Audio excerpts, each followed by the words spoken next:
talking with local 18 member David Price. How you doing today, David? I'm doing real good. It's good to hear. Got a question for you. How long have you been a union member? Going on 11 years. 11 years. You ever work non-union? Yes, for a little over 4 years before I joined up. 4 years. What was the reasons you went from non-union into the union? There's multiple reasons. Just the retirement for me personally was number one. I did not have that before joining the union. The financial security that the union provides for me and my family, and just the overall backing of my membership. That's good to hear. That's really good to hear. Was pay any factor in this as well? Yeah, it was definitely a factor.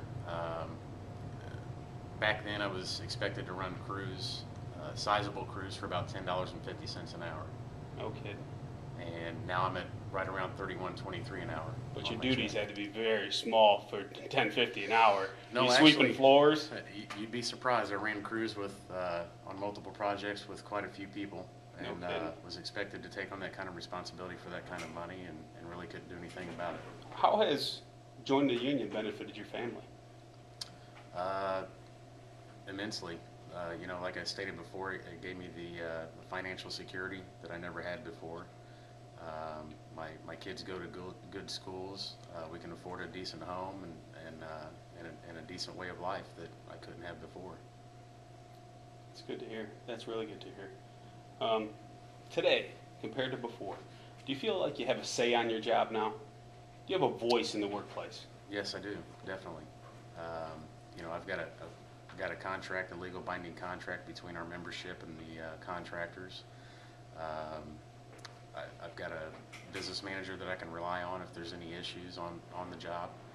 And just that peace of mind knowing that there's rules and regulations put into place that each side is bound to and hold up to.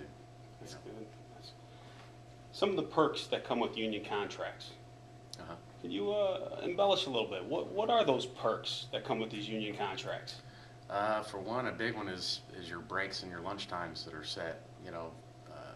They don't fluctuate per job or per who's running that job at the time like they did before. Overtime rules are set in place. I know there's a set amount of hours I have to work. Beyond that, it's overtime. Same thing every time, every job, no matter where I'm at. What's that set amount of hours? 20 hours a day? 8 hours. 8 hours a day? Yes. After 8 hours, you're guaranteed overtime? Yes. Through Monday through Friday?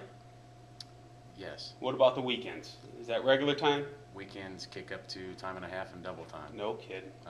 Well, that's good to hear. As it should, because you're taking time away from your family.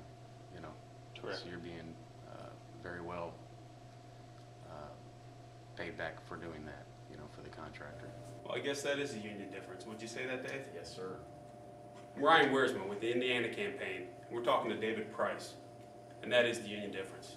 Thank you, Dave.